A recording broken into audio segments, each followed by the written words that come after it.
এই দুনিয়ার পুরো জীবনটা এটা হচ্ছে লালসাময় একটা জীবন, লোভ, মরিচিকা, মায়াজাল। এই মায়াজালে আমরা আটকে আছি, ফলে মৃত্যুর কথা আমরা ভুলে গিয়েছি।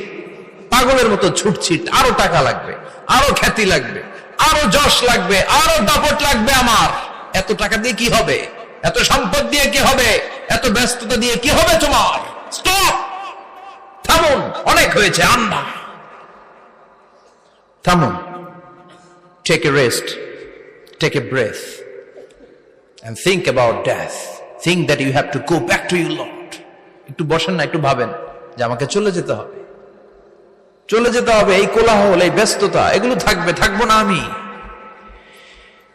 সাইয়েদনা ওমর ফারুক বলেছেন, মুতু ক্বাবলা আন তামুতু, মরার আগে একবার মরো। হাসিবু ক্বাবলা আন তুহাসাবু আলাইকুম, তোমার হিসাব নেওয়ার আগে তুমি একবার নিজের হিসাবটা করো না। কাগজ বের করে একটু লিখো না কি কি ভালো কাজ করছিলা, যেগুলো দিয়ে নাজাতের ওসিলা হতে পারে। 1 2 3, আর কি কি আকাম কুকাম করছো দেখো না, লিখে দেখো তোমার অবস্থাটা কি। মরার আগে একবার মরো। মরার আগে খাটের মধ্যে শুয়ে শটান করে চোখ বন্ধ করে একবার মরার ভান করে দেখেন কেমন লাগে। চোখটা বন্ধ করেন আর ভাবেন আপনি নাই, কি কি হতে পারে ভাবেন। আপনার ছেলে মেয়েরা কান্না জুড়ে দিবে, আপনার প্রাণের স্ত্রী বিলাপ শুরু করে দিবে, বন্ধু বান্ধবের চিৎকার আর মাতম, স্থানীয় এলাকার মসজিদে ঘোষণা, অমুক এলাকার নিবাসী অমুক ভাই অমুকের ছেলে অমুক দুনিয়ায় নাই। সব আত্মীয়রা চলে আসবে, ফেসবুকে স্ট্যাটাস দেয়া হবে, সবাই সবাইকে জানাবে বিকাল 4টায় অমুক হাই স্কুল ময়দানে আপনার জানাজা। ছুটে আসবে, সবাই ছুটে আসবে আপনাকে শেষ বিদায় দিতে, গুড বাই জানানোর জন্য, আল ওয়াদা, বিদায় জানাতে আসবে সবাই। 4 তাকবীর দিয়ে আপনার জানাজা হবে, অশ্রুসিক্ত জানাজায় আপনার বিদায় হবে। কাঠের খাটিয়ার মধ্যে করে কাঁধে তুলে আপনার কবরে নেওয়া হবে। আগে থেকে খুঁড়ে রাখা কবরটার মধ্যে আপনারে বিছিয়ে দেয়া হবে। বাঁশের কচি দিয়ে তার উপরে মাটির চাপা দিয়ে সব চলে যাবে। ভাবেন না একবার চোখ বন্ধ করে, this is the circle of life, this is the nature of life. এটা সবার হবে, আমার হবে, আপনার হবে। এত মায়া, এত ভালোবাসা কই যাবে? কেউ থাকবে না, সবাই আপনার অন্ধকার কবরে রেখে দিয়ে চলে আসবে। উপরে বাঁশের কঞ্চি, তার উপরে মাটির চাপা, অন্ধকার আর অন্ধকার। এই অন্ধকার যেন শেষ হতে চায় না, শুধুই অন্ধকার, ঠিক কিনা? এজন্য আমাদের চলে যেতে হবে। দাদা গেল, চাচা গেল, মামা গেল, আমাদেরকেও যেতে হবে, জোরে কোন ঠিক কিনা? একদিন মাটির ভেতরে হবে ঘরে মন আমার, কেন বন্ধ দালান ঘর, প্রাণ পাখি উড়ে যাবে পিঞ্জর ছেড়ে।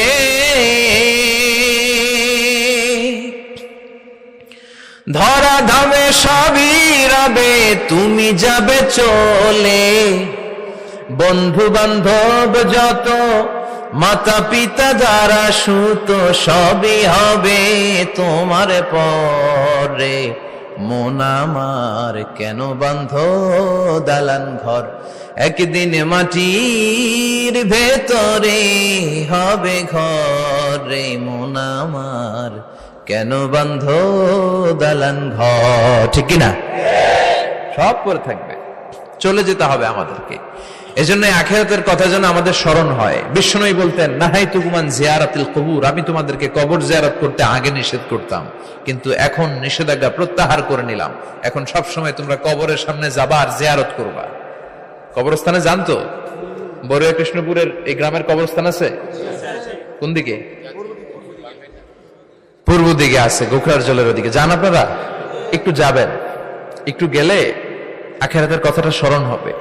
ওখানে ছোট শিশুরা শুয়ে আছে, কিশোর যুবকরা আছে, আপনার মতো তাগড়া যুবক, মুরব্বীরা আছে।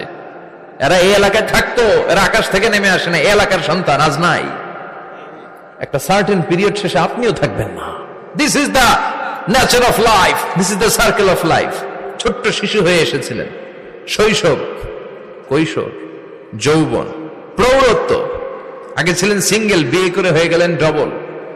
এরপরে আল্লাহ আপনাকে একটা মেয়ে দিল, এরপরে মেয়েকে বিয়ে দিয়ে শ্বশুর হলেন, এরপরে ওই মেয়ের ঘরে সন্তান হতে নানা হলেন। আর কতদিন? অনেক দিন হলো তো, অনেক লম্বা সময় পেয়েছেন আপনি।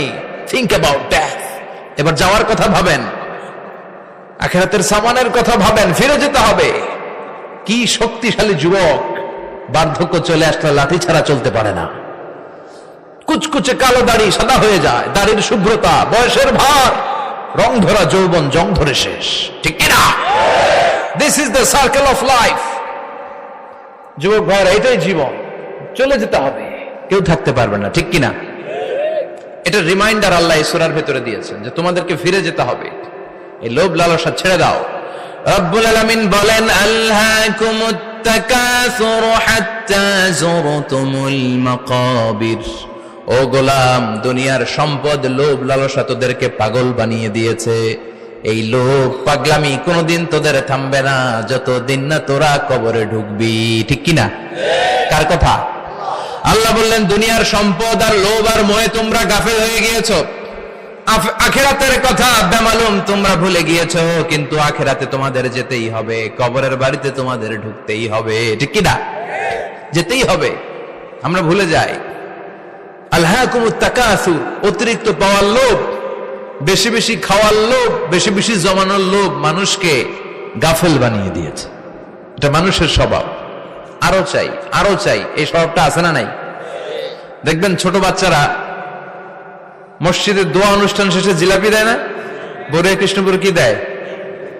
আগে বাতাসা দিত না, এখন কি দেয়? জিলাপি দেয়, মিষ্টি দেয়।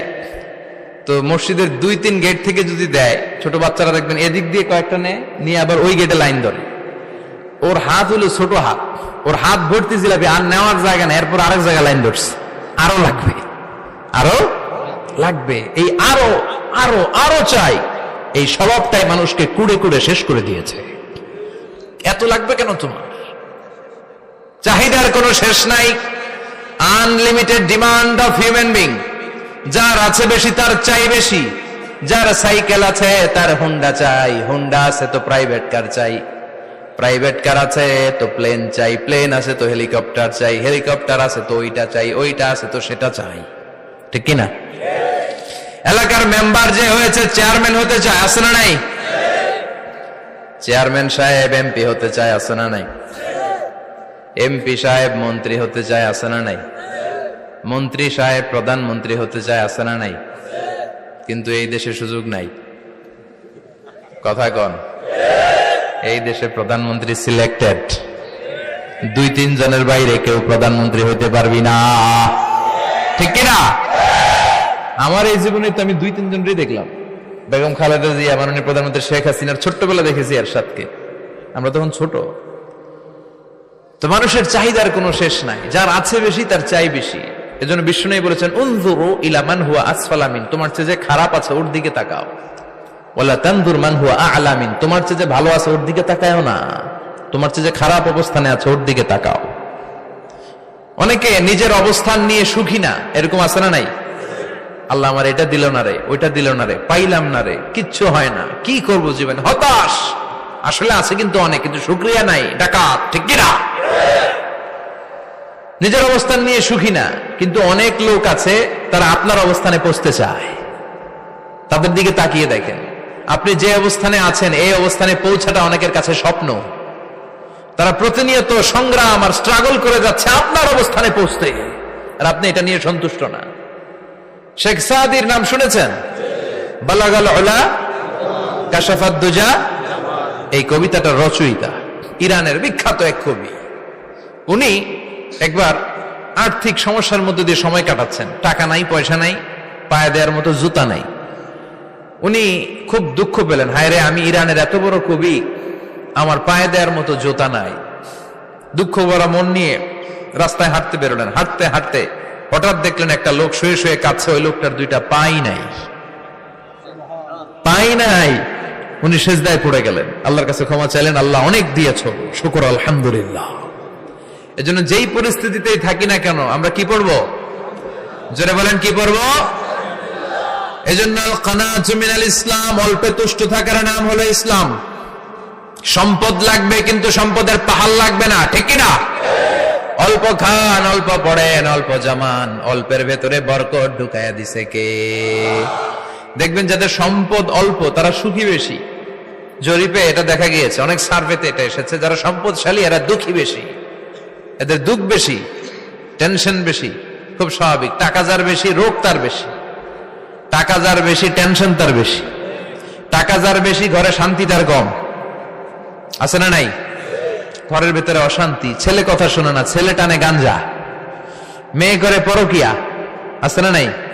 স্ত্রী কথা শুনে না, ভালোবাসা নাই, ঘরটা জাহান্নামের টুকরা। রোগ বালাই, এক একটা হসপিটাল বিল পরিশোধ করতে মাসে 5 লাখ 10 লাখ। আছে না নাই? কিছু খেতে পারে না, ডাক্তার একেবারে ডায়েট মেনু বেঁধে দিয়েছে। Diet, very diet menu. এটা এটা এটা এটা কিছুই খাবেন না, শুধু গরু খাবেন না, খাসি খাবেন না, চিংড়ি খাবেন না, খালি ঘাস খাবেন। ইচ্ছে মতো ঘাস খাবেন, মানে ঘাস জাতীয় যত আইটেম আছে সব খাবেন।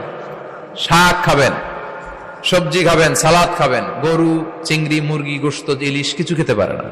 তাহলে রোগ বেশি, খাওয়ার মজা নাই, ঘরে সাংসারিক শান্তি নাই, খালি ব্যারাম আর ব্যারাম। ঠিক কিনা? কিন্তু সম্পদের পাহাড় ঘটেছে। আর অল্প যারা খায়, অল্প পড়ে, রিক্সাওয়ালা, কুলিওয়ালা, অল্প বেতনের চাকরি, কিন্তু হক হালালি মেনে চলে, দেখবেন শান্তি আছে অনেক। হ্যাঁ, বাসা ভাড়া দেয়, ফ্যামিলি চালায়, বাচ্চাদের স্কুল বিল, এরপরও মাস শেষে 1-2 হাজার টাকা হাতে থেকে যায়। আর ওর প্রতি মাসে 10 কোটি টাকা ইনকাম, তারপরও ব্যাংকের ঋণ আছে না নাই? সুখ কারে বলে? কিভাবে আপনি সুখকে ডিফাইন করবেন? সুখ তো টাকায় কিনা যায় না। শান্তি টাকা দিয়ে হয় না, শান্তি দেওয়ার মালিক কে? শান্তি আছে অল্প খেয়ে শুকর করার মধ্যে, শান্তি আছে আলহামদুলিল্লাহর মধ্যে। চিল্লায় বলেন ঠিক কিনা? এজন্য অল্প খাবো, অল্প পড়বো, অল্প জামাবো, অল্পের ভেতরে বরকত দিয়েছে কে? দেখেন, ধনী ভাইরা খেতে পারে না, কিন্তু রিক্সাওয়ালার কি সমস্যা হয়? রিক্সাওয়ালারা সব খেতে পারে। কুলিওয়ালা, দিন মজুর, এরা একেবারে স্লিম, সুঠাম দেহি, মেদহীন পেট, পেটে কোনো মেদ নাই, ভুড়ি নাই। আর কোটিপতিদের মেদ আছে না নাই? এত বড় বড় পেট। ঠিক কিনা? আমাদেরও পেট আছে, তবে হালাল পেট। এটা হারাম টাকা দিয়ে এই ভুড়ি বানাই নাই আমরা। ছেলে বলেন ঠিক কিনা? রিক্সাওয়ালা, কুলিওয়ালা নিজেও নামাজ পড়ে, বউ নামাজ পড়ে, বাচ্চাটাও নামাজ পড়ে, রিক্সা চালায় আর জিকির করে লা ইলাহা